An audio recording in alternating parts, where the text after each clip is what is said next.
Are you living the life you want, or are you living the life you've been programmed? And the answer, unfortunately, is most of us are living the life we've been programmed, and the programming comes from other people, so it's not our life. Well, what are your programs that essentially control your life? And the answer is, I have no idea what those programs are. It is established that only 5% of the time are we using the conscious creative mind to run our life. 95% of the time is coming from the program. So here's a simple insight. The things that come into your life that you like, they come into your life because you have a program to accept them. But those things that we want and we work hard and we sweat over and put a lot of effort, I'm going to make it. I'm going to make this happen. I'm working on it. I'm working real hard. Why are you working so hard? And the answer is not because the universe won't give it to you, is because unconsciously your program does not support that destination and you're trying to override it with extra work and effort. So then life becomes a job, more or less, trying to get those things you want when your program unconsciously is sabotaging you.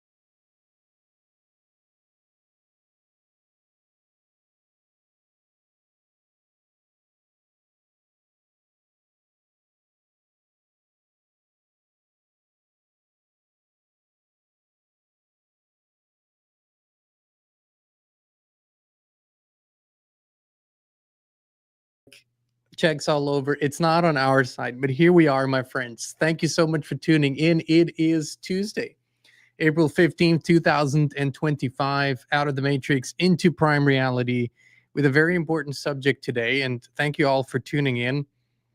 Really appreciate it. Sound is there. Good. We're here. Ronnie, our wonderful moderator, is not here today. Christine is not here today, at least not until a little later, but we'll do just fine. We're going to talk about your programming, my programming, and all of our programmings today. We have talked about this, of course, many times before, but we're going to go into the fine print, the details. We're going to look below the hood and see what's really beneath the hood, what's there. I have had a conversation, or I've had many conversations, but I had a conversation yesterday with someone very close to me, in their 60s. And I was just absolutely blown away about how little awareness there was of the program that runs and of what shapes us and how we become who we are, and why so very few people actually know what creates us, what makes us, what runs us, runs our decisions every single day. People have little pieces of the puzzle, but once you have the big picture, you not only understand why things are the way they are in your life, why you've become who you've become in your life, why you couldn't change some things that you really wanted to change, but no matter what you tried so far, maybe that hasn't worked out. The hard work, the effort, whatever hasn't worked out. Once you understand these things, you also get the tools to actually break free. So we're going to look very deep today. I encourage you to save this stream, to save the show, share it with others. It's going to be an important one. Let's look a little bit here about if this is going to be loading for us today. Like I said, there's a lot of things not working here. Let's try this again. There you go. Here it is. We're going to go into present moment awareness. What is happening in your life today? What are most people, what is their awareness of their lives and their choices? And then we're going to go into where they come from, how they really formed, what influences them, what programmed them, and how to break free. Here's what is the sort of the default version of most people is most adults today believe they weigh the facts, they use intuition and or logic and experience, and then they make a rational, self-determined choice. So that's how most people think they make choices. They go into a store. What are they going to buy? You know, they meet, they walk into an event, there's 10 people there. Who are they going to talk to, right? There's a million choices literally that people make in a very short period of time, small ones and big ones, and most people think this is how they make them, and that is not true at all. As a matter of fact, the vast majority of choices are driven from the subconscious, the underlying belief systems. Here's another sort of another false perception. Most people think they know what they believe, but honestly, they don't. And we're going to get into that. In the general perception, beliefs are conscious choices. So most people think they chose their beliefs. They chose what they truly believe. So they say, I believe this because I thought it through. I was thinking about it, and this is what I've concluded. I've seen it happen. You know, they observe something and they say, well, that must be true, must be reality. Or they say, yeah, sure, my parents had an influence, but I do make my own choices. You know, I'm not bound to what they believed. I've questioned everything. I'm not brainwashed. That's specifically true for many people in the truth and freedom community, of course. That's what they believe they believe. I've researched and came to this conclusion. I've always been like this. This is just me. I just know. You might know these phrases. But it is not actually what's really happening here.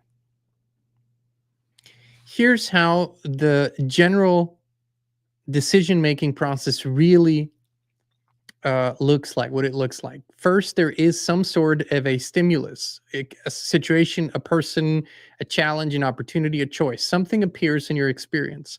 Now, the subconscious, which we're going to talk about more, which is everything that you're not aware of, it scans everything in an instant. It can actually, because you have such powerful perception, really, way above your senses that you use, the subconscious can scan a situation. It sees way more than you see. It hears way more than you hear. And it comes to a reaction. It comes to a decision as to what reaction the situation warrants. It compares it to pre-programmed beliefs and fears and whatever might be there from the past. You, as the conscious observer, sort of get a feeling. You interpret that feeling as an indicator for your choice, right? And then you say, okay, here's what I'm going to do. I'm either going to walk away, I'm going to walk towards, I'm going to say yes, I'm going to say no. After all that has happened, you sort of play it out again in your mind. You know, you go into the memory loop, and then you justify why you made that decision that you made. Now, you were only aware of about 5 to 10% of what was happening. Your subconscious was managing all the rest, and that's where your choice came from. So truly, most people don't know where their choice or reaction comes from. They truly don't know, and that's where a lot of suffering really comes from. Here's what it looks like. You have, you've seen this iceberg maybe before, but it's kind of the famous iceberg analogy where what we see, you know, when you're out on the ocean and you see an iceberg, then you just see that little bit that is above the surface. We don't see the vastness of what is below the surface, and it's the same with our consciousness, or at least with our mind consciousness. So we have this upper part, that's the things we are aware of and that we think about. Those things are in our conscious awareness. Then there is the subconscious, a big piece that we can become aware of when we do certain practices or exercises, or we really tune in. We take a moment, we think into that subconscious, and we can sort of find what is there. And then there is the unconscious, things we usually can't become aware of on our own. This is the stuff that's locked away in some compartment that is hidden, and that it takes deeper processes, and it takes deeper sinking into that to actually unlock it and to find it, the kinds of memories that we don't have access to even when we focus. Okay, so this is important to know. What is really important is how all of that forms. So if belief systems are what drives 95% of our choices, which it is, then where do those belief systems come from? And here's where it gets really, really interesting. You have not consciously chosen your beliefs. Now, some of you have done the work, and yes, but most people out there have not consciously chosen their beliefs. They were chosen for you. That's what happens in the early childhood years, from 0 to about 7 is where most of that happens. And you can see here in this illustration that the brain is in a vastly different state, frequency wise, than in your early childhood years than it is later on. So you start out in delta, then you go to theta, then you go to alpha, and then between the ages of 7 to 12, you start transitioning into beta, which is then the dominant brainwave state that you're in. Now, the frequencies themselves are vastly different. You start out at 0.5 and you work your way up to 35, in the ranges, 35 hertz. So what do these stages represent? If you look at 0 to 2, that is the delta brainwave state. So it's like deep sleep, no conscious thought, absorption mode, no filtering of reality. So between 0 and 2, the brain, so we're talking about the body program here, right? The body program, the brain itself cannot yet consciously contemplate on things the way that you can later. It has no filter, so it can't distinguish between what we would call fiction or reality, truth or falsehood, none of those things. Actually, it's in its deepest absorption state, the brain. Now later, between 2 and 6, when we move up to theta, we go into dreamlike state, imaginative, deeply programmable. That's really, where you live in a sort of a hypnotic state. Everything that you see and observe, you file away as truth. That is the fundamental truth. Now, there's always exceptions. There's always that, that odd exception to the rule where a child has more access to consciousness out of the body and it can use that. But that is generally speaking how it works. And then, in the 6 to 7, and then later, it moves up to alpha, where it's a more relaxed, more analytical, you kind of, children begin to question, their parents. They begin to suspect that some things aren't true. It's when they ask about Santa and all, Santa Claus and those things. Very impressionable still, very persuadable still, but there's already critical thinking there. So 0 to 7 is, generally speaking, that is when all the programming happens, when your personality, your character, your beliefs are truly formed between 0 and 7, which also means that none of us have chosen our beliefs consciously. This is so important to understand. That is how the program was instilled. And there are sort of 4 core ways as to how our beliefs are formed. We're going to get into that. But the fundamental truth is that when we are around 12 years old, and earlier than that really, but mostly it is already determined what our life's going to be like and who we are going to be for the rest of our lives, unless we start questioning this later on and we start actively changing it. So the whole thing where people think they're in charge of their choices, it's not true. It's not true at all. Belief systems, unconscious perceptions, the formed identity below the surface dictates pretty much everything you do, even when you think it doesn't, or especially when you think it doesn't. So there are 4 core ways how beliefs are formed in those years between 0 and 7, 0 and 8. And one, of course, is repetition. What we hear over and over again in those years, again, you have to remind yourself In those years, you have very little filtration. So you're not really scanning for truth or falsehood. You're simply looking at the people around you who are most important to you. Where also a child simply just wants to belong. That's the deepest desire of a child is to belong. So it's going to do anything it needs to belong, including 100% adopting the beliefs of the elders that it wants to belong to. So repetition is a key point. So what you hear over and over again is imprinted on you, and you're going to believe it. Child comes to the conclusions. You hear, oh my God, you're a handful, you're a too much, you're a handful. That's going to form into a belief, whether you want it or not. Money doesn't grow on trees. It has nothing to do with whether that's factual or truthful or whether that's symbolic, or the actual truth or falsehood of it has nothing to do with it. If you hear it often enough, it's going to be formed into a belief. Let me put it this way.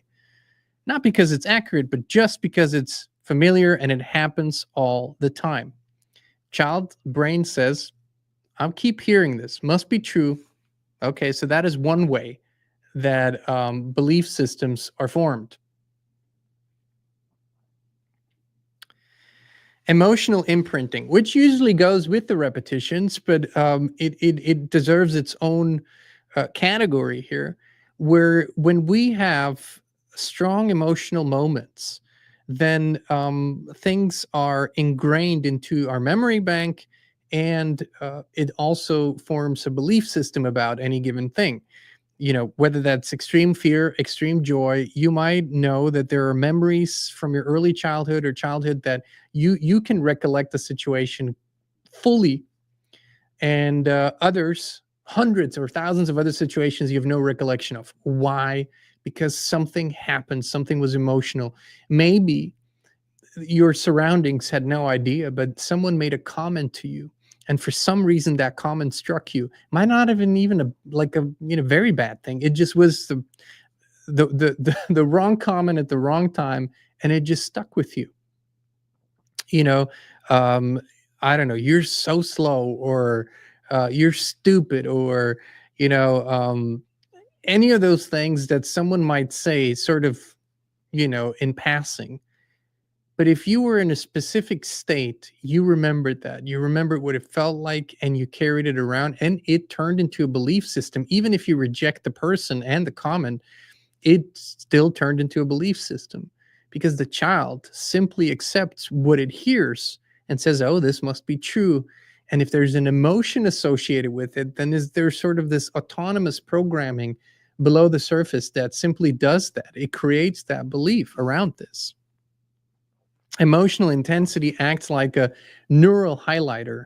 So it creates those neural pathways. This is where we have to comprehend that belief systems are hardwired. They're not just something that we can randomly change like our underwear. Those are hardwired neural pathways in our brain that are set. And unless they're changed, I would say 90 to 95% of the population will live with the belief systems, make the choices accordingly, and die with whatever they learn from the ages of 0 to 7. Most people live like that. Authority figures, of course, right? Those whom we feel as an authority figure, or who does have authority over us at those ages, and whether those are our parents, grandparents, or teachers, or TV personalities, celebrities, cartoon characters, doesn't matter. Whatever we perceive as an authority, we believe 100% what they say, and we turn what they say into a belief system. We file it away deep down there, and it runs our life.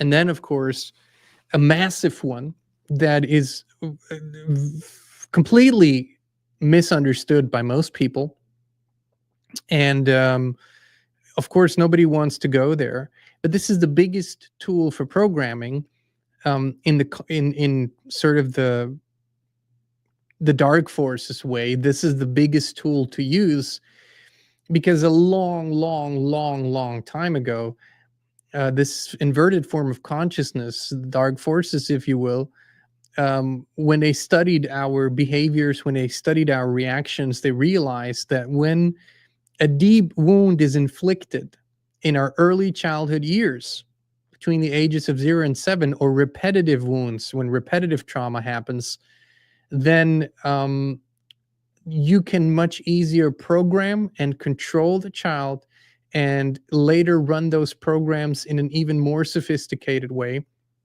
You can also create pathways to continually program and reprogram the person later on.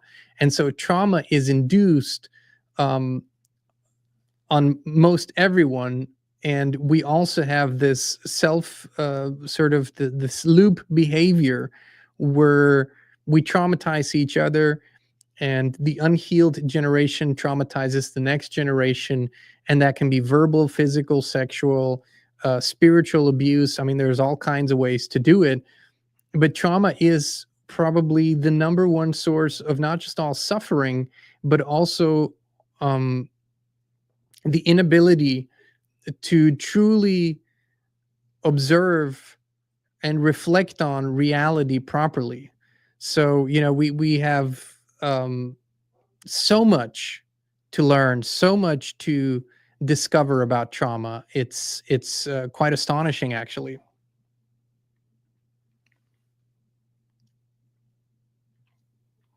The systems know. Um, the systems absolutely know what is happening here, and they're using it against us at all times. So you have governments and corporations, institutions, intelligence communities, and this is what they're specializing in, is how to start manipulating children at a very young age in order to gain control over them. Um, my friends, I'll be right back here. Give me one moment, please.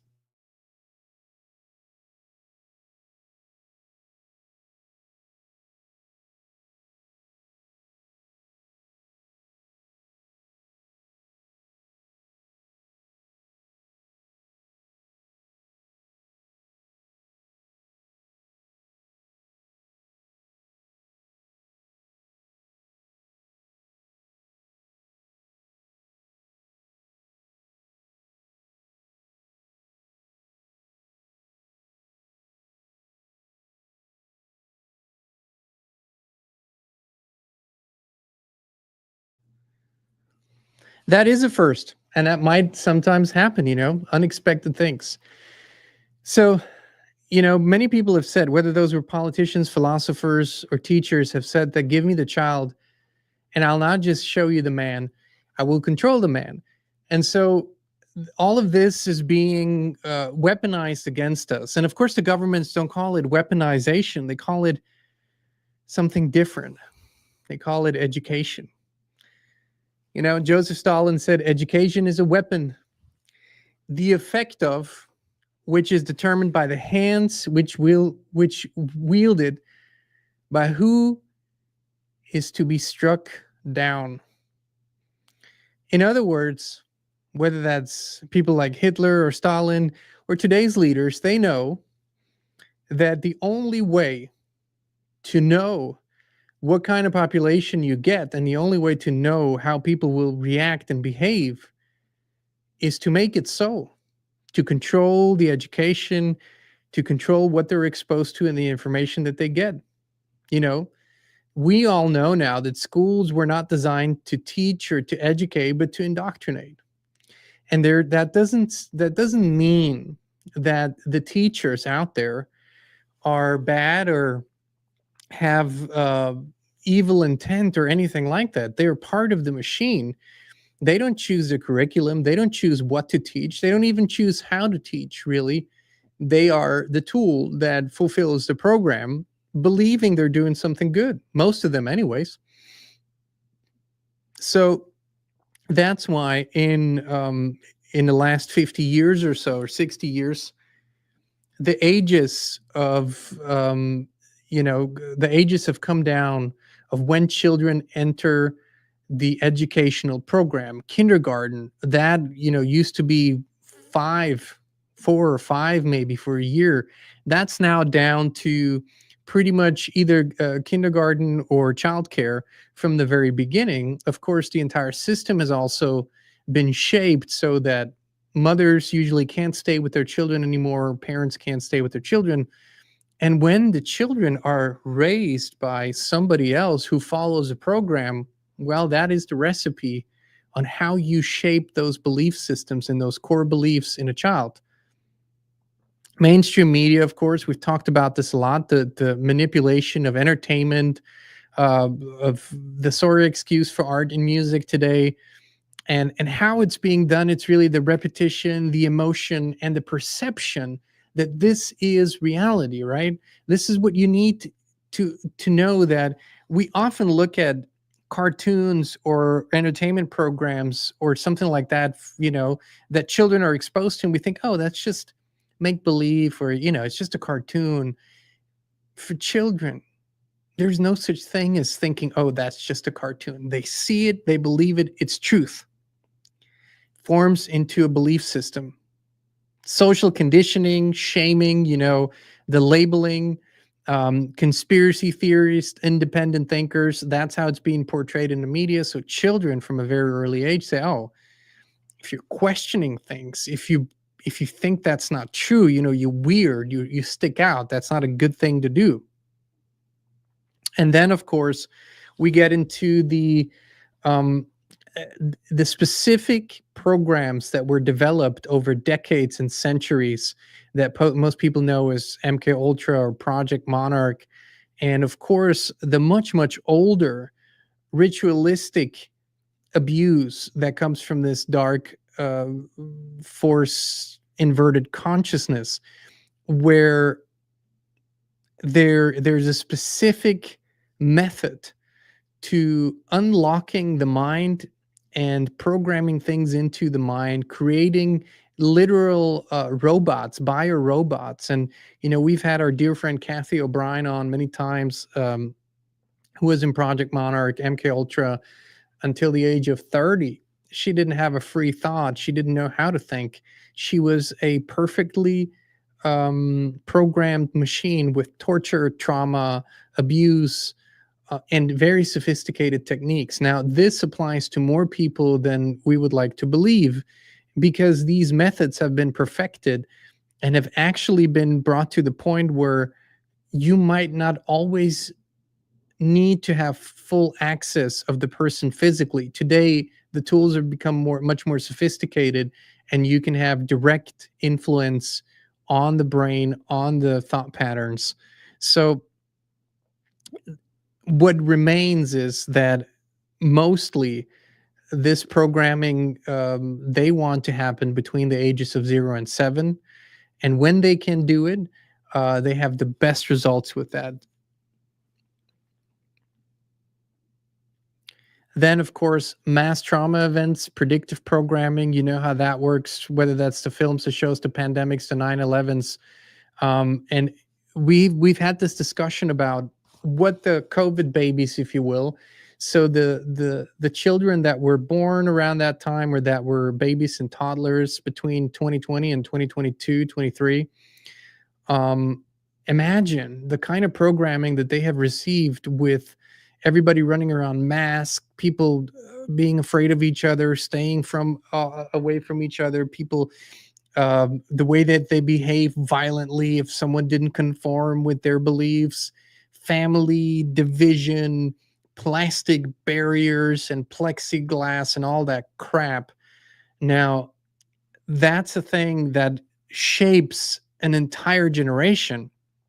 So whatever these children absorb, if that's not going to be addressed and healed and altered, that's going to be a fundamental part of their personality. There was a fundamental fear and panic and distrust of other people instilled in them.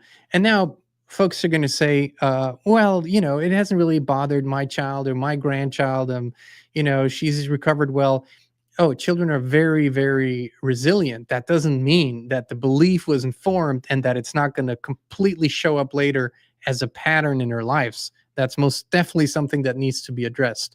And then, of course, subliminals, frequencies, and other technologies that we don't know about, technologies that we do know about, things that directly affect our brain, the biofield hacking, the field hacking that we talk about and we'll talk about more, the EMFs that have effects that still people don't fully understand, and how certain technologies can actually alter our brainwave state so that they can go into the deeper states, these technologies, and change something there without your awareness. And these things do exist.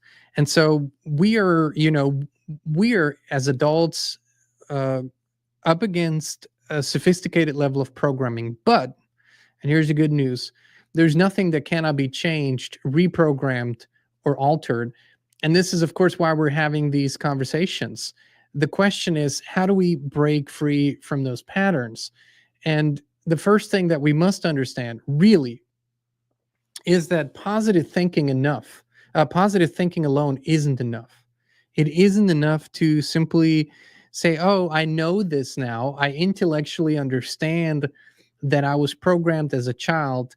I'm just going to change my thinking. That's not how it works. That's what most people try.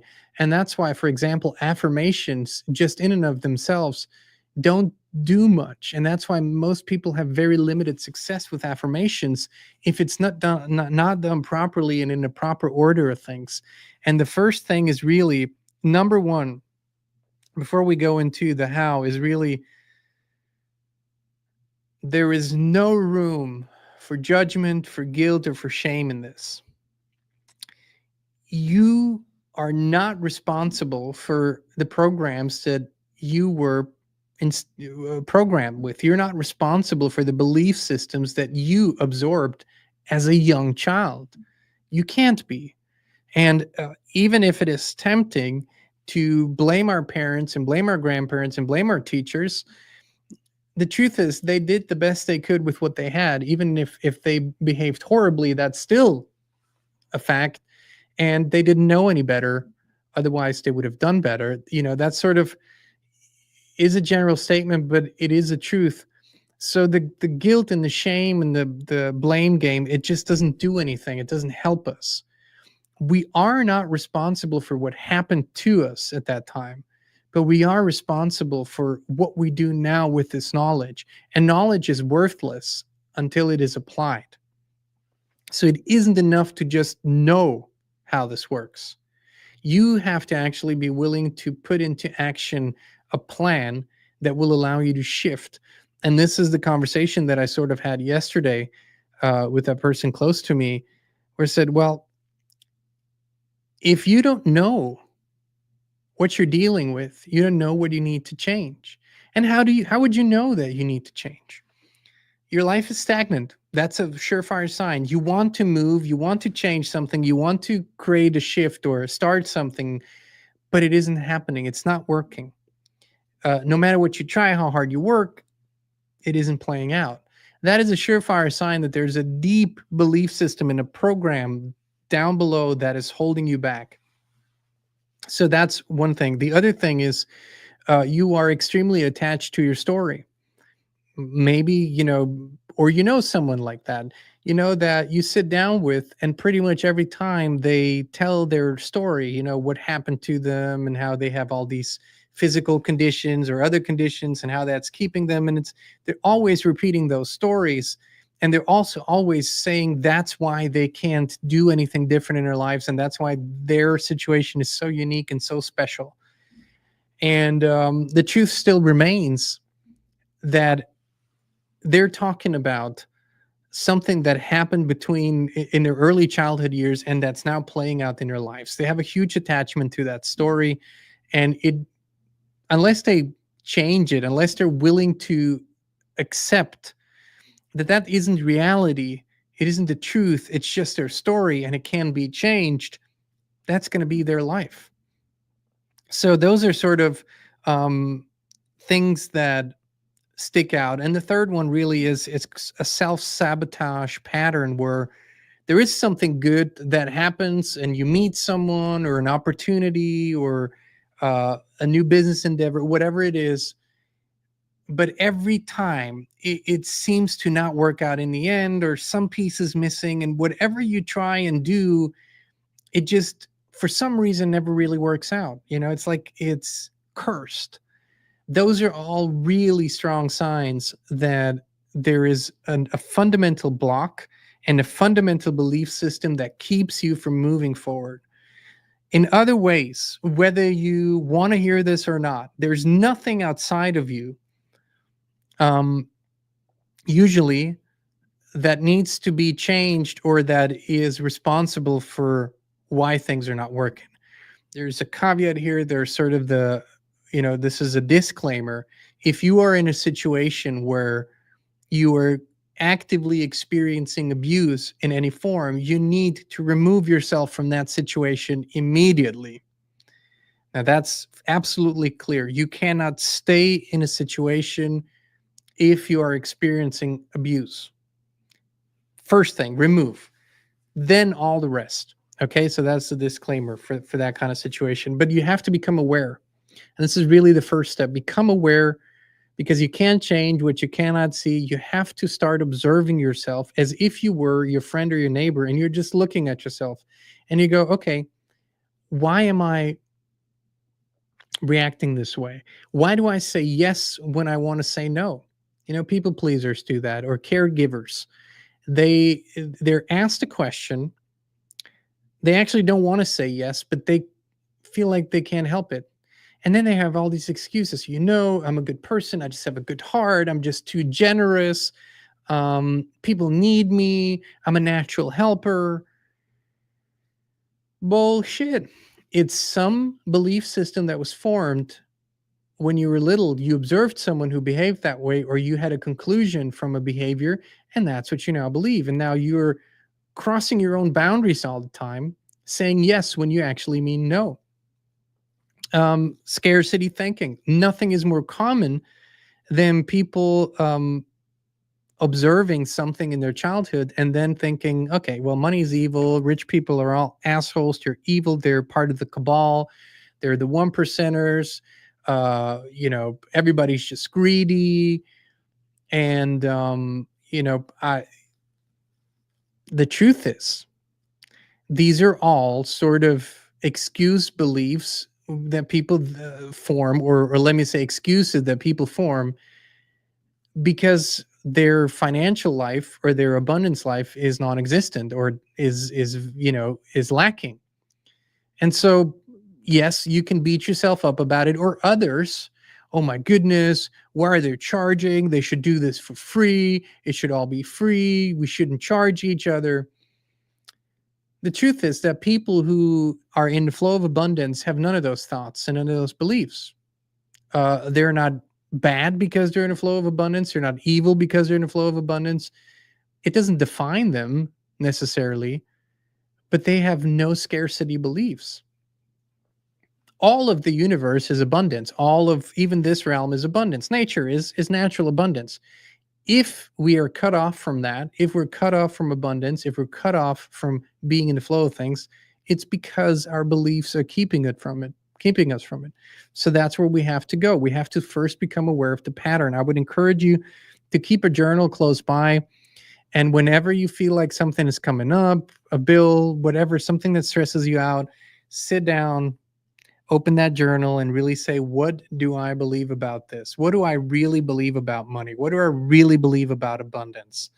And then ask yourself, who taught me that? Who had that belief? When did I first hear it? When did I first observe it? Really go a little deeper and just become aware. There's no judgment, no guilt, no shame. Just become aware of the patterns. Be the observer in that moment and really judgment-free look at what's going on. Then, very important, interrupt the pattern.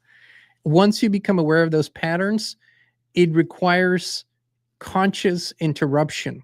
Rather than going down the same emotional loop, the same emotional story, the same emotional pattern, oh my God, then you go to the fridge and you start eating, and then the sugar, and then the sweets, and then those patterns. Interruption.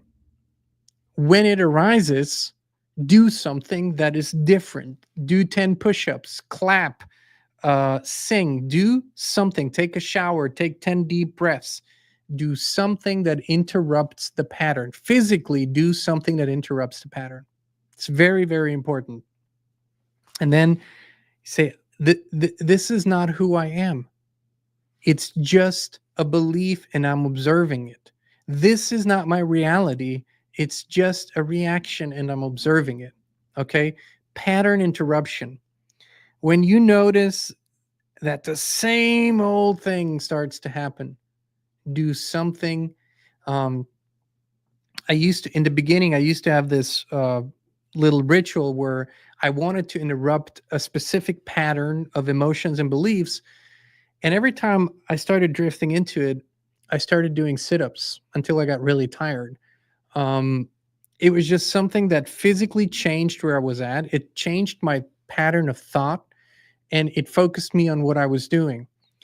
Now, these are all important steps and temporary fixes. Okay? Important steps and temporary fixes. This is not the permanent change. This is what helps us get there. This is where it gets really, really powerful. The number one cause of awakening in the world, true awakening to who we really are, is and will be healing. I predict that if we can sustain and expand the momentum of awakening in the world, healing will become the most sought after, emotional and trauma healing, the most sought after profession out there. That's what it will require. When people become aware of the systemic, of the deeply ingrained multi-generational traumas and belief systems and wounds that were inflicted, healing will become the most important thing. You can do some of this every single time that you catch yourself. And you realize that what is reacting in that moment is not the balanced adult, but it's the hurt child. So because our beliefs were formed between 0 and 7, whenever we have these emotional reactions, it's really a child reacting. It's not the adult self reacting. So we can talk to that child. Now it's going to sound a little weird, especially to the guys out there. But you can have a conversation in quiet in your mind and just imagine your little boy, you as a little boy, you as a little girl, and just give them some soothing words. They still exist as an energy form inside of you. Show them what you now know, that it's not their fault, that they were not broken, that they didn't do anything wrong. They were just there. They were conditioned. They were in that situation. And also tell them that now you know, and now you're protecting them. Now you are there to help them heal and serve them better. So, you can do that very simply. Sit with yourself, quiet, and ask your younger self, what do you need from me now? What are you looking for? What are you missing? These are very, very, very important conversations. However, given our experience, an extensive experience in this field, and many people that we've worked with, even much more on Christine's side, for most people, it requires external help. A practitioner, someone whose daily task it is to help people find those experiences, find those deeply hidden wounds, and who have the tools to help you heal them. There are two methods that we talk about over and over again. There's others out there that I am certain are working and they're really good, but those two methods we have extensive experience with, and we know they work. One of them is the journey method for deep trauma healing, whether that's emotional, physical, spiritual trauma. And if you can go to the website, thejourney.com, and check it out, a method developed by a lady called Brandon Bays, and she combined different ancient practices and made her own and sort of brought it into the here and now. A very, very powerful method that works wonderfully most of the time. And then there's, something that goes beyond your own emotional wounds and emotional traumas, which sort of addresses the multi-generational trauma and the patterns and disruptions in family systems or other systems for that matter. It works in companies or other groups just as well. And it's called family constellation therapy or systemic constellation. And there is a gentleman wrote a few books. It's called Mark Nolan. Highly recommended. A family constellation can detect the family patterns, why they're there, where they originated, and also resolve them and heal them. The idea here is that if we truly want to change and become the best possible version of ourselves, we need to understand ourselves. We need to know what drives this avatar. We need to know what we really believe. And I will give you an example. We had a retreat not too long ago, and on day 3, I believe, of the retreat, we usually go deep into these subjects, very, very deep, and into the belief systems. And there was this guy, funny guy, really, really liked him. And we were talking about belief systems around money, and I remember asking him, well, what do you believe about money? And he said, money's my friend. Money always flows to me. I have abundance in all areas. I have multiple income streams. Sort of the typical affirmations around money. I looked at him while he was saying that, and I said, I don't believe you. I don't believe that's what you really believe. And he said, yes, it is. I've really focused in on that, and I've changed my beliefs around money. That's what I believe about money and abundance. And I said, okay, when was the last time you received a high bill or even past due bill and you didn't have enough in your account to pay for it? And he said, well, about 3 weeks ago.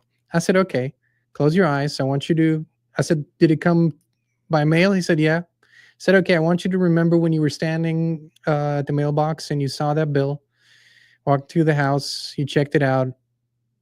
What did you feel? What were your thoughts? And he said, there's never enough. I can't get ahead. There's just never enough money. I said, there you go. This event, because it was unexpected, because you were just picking up the mail and you were in a good mood, you were whistling, whatever, and all of a sudden you saw that and it shocked you, your system reacted from a subconscious belief system level. And that, what your thoughts were in that moment is what you really believe about money, not what you think in your aware state. It's what comes from deep down there. And that's the same about relationships. That's the same about everything. What we think in our minds usually isn't aligned with what we really believe. And here's the thing. If you need to constantly correct your thinking, if you need to constantly remind yourself, if you need to constantly journal and write affirmations, it is a sign that there is a contradicting belief below that. So the truth is, after we do these things, after we recognize the patterns and journal, and after we observe ourselves, and after even we go into the healing, here's the important part. We've sort of now cleared the field, right? We've removed the disturbances. And that, it's an ongoing process. But let's say we got the big chunks out of the way. Now we need to rewire ourselves. And this is really important. We need to create new neurological pathways. Emotion, so feeling strongly, repetition, and imagery. Those are the 3 components. So then we go into methods where we visualize something. We breathe into our vision, whatever that is for you, whatever you want to experience in your life. And once you're in the vision, once you can feel it, once you can taste it and touch it and smell it, then you're usually in a deeper state of being. And then it is really, really important that you form new beliefs, new core beliefs. And I would start very general. I'm able. It's okay for me to be happy. It's safe for me to be in love. I deserve good things. Very, very general statements. And when you're in that stage, the rewiring stage, that's when the affirmations really, really start to work. That's when repetition really starts to take root. That's when it goes deep. And that's when you will see that once that rerouting, and it takes, I'll be honest with you, the rewiring takes a minimum of 90 days. You can intensify it during that, but it takes a minimum of 90 days to really form those new neural pathways and have them fire over and over again and be wired and ready. And that is then your new belief system. Now, the truth is we need them. People will say, why should we form beliefs? Wouldn't it be best to not have any of those? And that sounds like a sort of a smart thing to say, but it isn't really a feasible thing to do, because we need to accomplish many, many tasks in any given day. And if we didn't have core beliefs about those tasks, we couldn't accomplish them.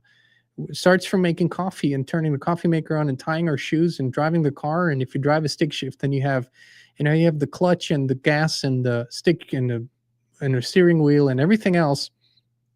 And our belief system is a core component of allowing us to do that. Our beliefs say we can form a set of skills and we can automate this process. The automation part can be very beneficial if it's based on healthy, positive, and affirming beliefs. And this goes for everything that we do. It goes for our research as well, right? So if I have unconscious beliefs about something, then I will unconsciously only look at research and at studies and at conclusions that confirm my unconscious belief. Now, if I have come to this conclusion because I remained neutral and I was just looking at the data, now that is a different thing. So either you're willing to go deep into what happened and deep into where your beliefs come from and what happened between 0 and 7, and acknowledge that we are all the same in that way, that our programming was created there, and do the work, or your life will be a reflection of whatever you learned during those first 7 years until the end. There's nothing else you can do.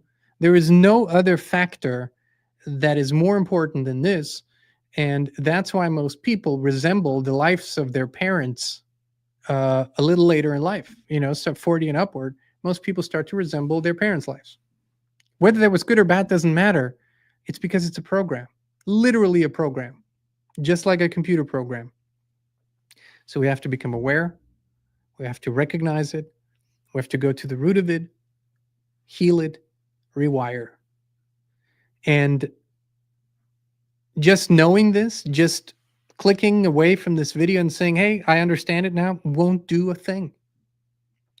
Mentally knowing what you just heard and understanding how it works won't do a thing. It's useless unless you put it to action. And this is where it becomes really, really so important. So I would encourage you all to really go into it and to really discover the power that you hold. And this is going to be the last thing I say here. We enter into this realm, those with spirit, I shall say, as tremendously powerful creators, incredibly powerful. Everything is aimed in this realm at stifling and deactivating that power or harnessing it for other purposes. That's why there is such emphasis on controlling the child's mind and having such great influence on the child's mind between 0 and 7. That's why everything is set up this way. So what happens when we remove the blocks, when we remove the trauma, when we remove the false beliefs, we actually give ourselves permission to return to that powerful state. What will happen once we're there, we don't know.